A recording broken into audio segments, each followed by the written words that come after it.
Annyeonghaseyo mga kayuga! Nandito po tayo ngayon sa La Union Best House! At may isang tita tayo ngayon dito na mag-share ng kanyang magandang karanasan sa paggamit ng mga Nugabes products. Tara at kilalanin natin siya. Hello po, nanay, magpakilala ka po. Ako po si Susan Corpus, 63 years old, Santiago Sur, San Fernando City. Nanay, bakit po kayo nakapunta dito sa Nugabes at bakit po? Nakapunta po ako dito sa Nugabes. Nakita ko lang yung karatula doon sa taas ko. Sinubukan ko po kasi may naramdaman akong sakit. Dahil may sakit ako sa puso, tapos mataas ang kolesterol ko, mataas ang sugar ko. Kaya sinubukan kong nagnoga. Nanay, ano po yung naging karanasan niyo po dito sa Nugabes? Karanasan ko po, yung pagnoga ko, guminawa yung mga pakiramdam ko dahil noon, kung hindi pa ako nagnoga, masakit ang dibdib ko, masakit yung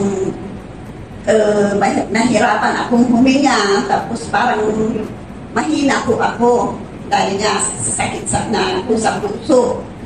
Ngayon po, nung nagnoga na ako, guminhawa na ako, yung sakit ko, gumaling na dahil hindi na sumasakit yung dibdib ko, tapos palakas na po ako. Tapos bumaba rin yung mga kolesterol ko at saka yung sugar ko po.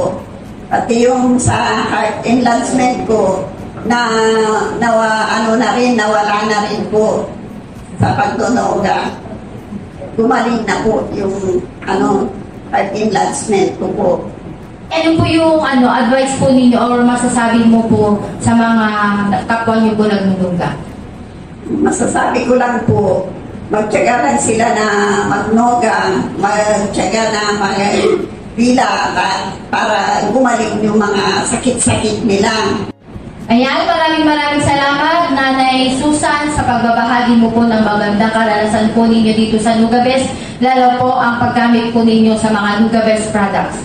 Muli, ako po ang inyong home manager ng San Fernando City, La Union Best House, Home Manager Ben Ponyo, nag-uulat mula sa Nuga News TV. Kamsahamnida and Saranghayo!